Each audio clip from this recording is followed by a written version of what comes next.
మన తండ్రి అయిన దేవునికి, మన రక్షకుడైన యేసుక్రీస్తు ప్రభువుకు, పరిశుద్ధాత్మ దేవునికి వందనాలు స్తోత్రాలు చెల్లించుకుంటూ, ప్రియమైన దేవుని బిడ్డలారా, అనుదిన వాక్య ధ్యానంలో భాగముగా ఈ దినమందు మనకి దేవుడు అనుగ్రహించిన వాక్యము ఇర్మియా గ్రంథము 13వ అధ్యాయము 11వ వచనం చదువుకుందాం.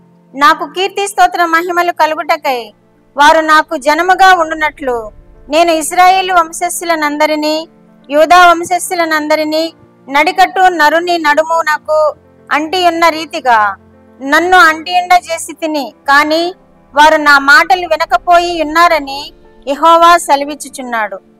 ప్రియమైన దేవుని బిడ్డలారా, దేవుని కోరిక ఏంటో మనకి వాక్యంలో చూస్తున్నాము. దేవుని యొక్క ఆశ నరుల మీద ఏం పెట్టుకున్నారో చూస్తున్నాము. దేవుడు మనల్ని పుట్టించి మనల్ని ఆయన జనముగా ఉండాలని కోరుకుని మనల్ని భూమి మీదకి పంపించారు. ఈ మాటలు యూదా ఇజ్రాయేల్ జనాలకి తెలియజేస్తున్నాడు ఇర్మియా ద్వారా. ఏం తెలియజేస్తున్నారు అంటే, వారు నా జనముగా ఉన్నట్లు నడుమునకు నడికట్టు అంటియుండి విధముగా నేను వారిని అంటియుండ చేసి తిని. వారిని నడుకట్టు నడుమునకు ఎలా అంటుకొని ఉంటుందో హత్తుకొని ఉండాలన్నమాట. తండ్రి అయిన దేవుణ్ణి వారు అలా హత్తుకొని ఉండాలని కోరుకున్నారు. అలా చేసుకున్నారు కూడా. కానీ వారు నానా తంత్రములను కల్పించుకొని దేవునికి దూరం అయిపోయిన స్థితిని ఇక్కడ మళ్ళీ దేవుడే తెలియజేస్తున్నాడు. వారు అలా అంటి ఉండలేదు అంటున్నాడు.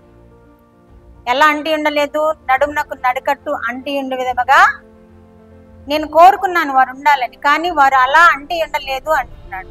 మీరు ప్రతి మారు దేవునికి ఎంతో కష్టం వచ్చిందంటే విరోధముగా ఉండేవారు, నష్టం వచ్చిందంటే విరోధంగా ఎదురు తిరిగేవారు. దేవుడు ఆశీర్వదించినప్పుడు, దేవుడు దీవెనలు పంపిస్తున్నప్పుడు ఎంతో సంతోషంగా వాటిని స్వీకరించేవారు. కష్టం వచ్చినప్పుడు దేవునికి ఎదురాడేవారు. వారి రాజులు కూడా అలాగే. రాజులు ఎంతగా దేవుణ్ణి ఆధారం చేసుకున్నారో వారిని అంతగా దేవుడు హెచ్చించాడు.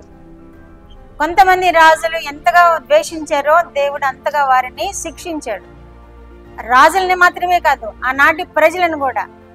ఏ రాజు పరిపాలన, ఏ రాజు కార్యాలు ఎలా ఉన్నాయో, దేవునికి ఇష్టమైనగా ఉంటే ఆ రాజ్యం అంతా దేవునికి ఇష్టమైన బిడ్డలుగా జీవించేవారు. ఎవరైతే ఏ రాజు అయితే దేవునికి ఇష్టం లేని ప్రవర్తన ప్రవర్తించేవాడో, రాజు కాలం నాటి ప్రజలు కూడా అలాగే దేవునికి ఇష్టం లేని ప్రవర్తన ప్రవర్తించేవారు. కొంతమంది రాజులు దేవుని ఆనుకొని ఎంతో ఆశీర్వదింపబడ్డారు. మనం చూస్తున్నాము. దావీదు గాని, యెహోషాపాతు గాని, హిజ్కియా గాని, ఆసా కొంతకాలము గాని, ఇంకా చాలా మంది రాజులు దేవుణ్ణి ఆశ్రయించి ఎంతో అభివృద్ధి పొందారు.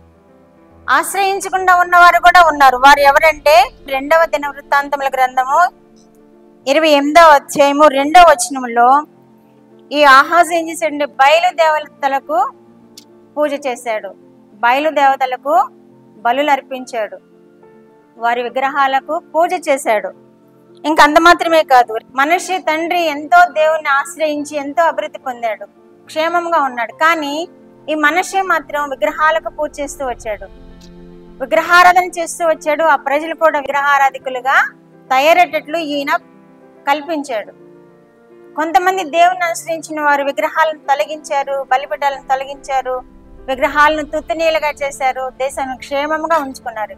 ఈ ఆహాజు గాని, మనషే గాని, ఇంకా కొంతమంది ఉన్నారు. వీరిలాంటి వారు విగ్రహారాధన చేసి దేశాన్ని అల్లకల్లోలంగా చేసుకునేటట్టు చేశారు. ప్రజలు శ్రమ పడే విధముగా, దేవుని శాపానికి గురయ్యే విధముగా వీరు ప్రవర్తించారు.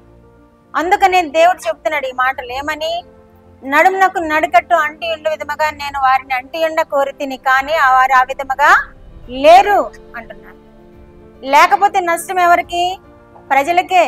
మనం ఆయన్ని అంటుకుని ఉండాలి, మనం ఆయన్ని హత్తుకుని ఉండాలి. ఏది సంభవించినా, యోబు గారు హత్తుకుని ఉన్నాడు. ఎంత కీడు వచ్చినా, ఎంత శ్రమ కలిగినా, ఎంత బాధను అనుభవించినా ఆయనను హత్తుకొని ఉన్నాడు. రెట్టింపు ఆశీర్వాదాన్ని పొందుకున్నాడు. అలాగే హిజ్కియా వ్యాధిగ్రస్తుడు ఉండి ఆయన హత్తుకున్నాడు, వేడుకున్నాడు, కన్నీటితో మొరపెట్టుకున్నాడు. ఆయన మళ్ళా ఆయుష్ పొందాడు. ఇలాంటి వారు ఎంతో మంది ఉన్నారు, దేవుణ్ణి హత్తుకొని దీవింపబడ్డవారు. మనము కూడా దేవుణ్ణి హత్తుకొని జీవించాలి. దేవుణ్ణి అంటి ఉండినట్లుగా, నడుమునకు నడికట్టు అంటి ఉండి మనము కూడా అంటి ఉండి ఆయన్ని సేవించినప్పుడు ఈ లోకంలో జయ జీవితం జీవిస్తాం. మనకి ఏమి నష్టము రాకుండా జీవిస్తాము. మనకి ఏమి కష్టము వచ్చినా దాన్ని అంతటిని దేవుడు తొలగించి మనకి క్షేమాన్ని కలుగు చేసే దేవుడుగా మనము ఈ వాక్యం ద్వారా చూస్తున్నాం. కాబట్టి ప్రియమైన దేవుని బిడ్డలారా, ఈ వాక్యానుసారముగా మనము దేవుడు ఏమి కోరుకున్నాడో నడుమునకు నడకట్టు అంటి ఉండదుముగా మనం ఆయనను అంటి ఉండాలని కోరుకుంటున్నాడు. కాబట్టి మనము కూడా ఆయన్ని నడుమునకు నడకట్టు అంటి ఉండదుముగా మనము కూడా ఆయన అంటి ఉండి ఆయన్ని మహిమపరుస్తూ ఆయన చేత దీవింపబడదుముగాక. ఆమేన్. ప్రార్థన. మా దేవా, మా ప్రియ పరలోక ప్రభువా, మీ పరిశుద్ధ పాదములకు వందనాలు, స్తోత్రాలు నాయనా.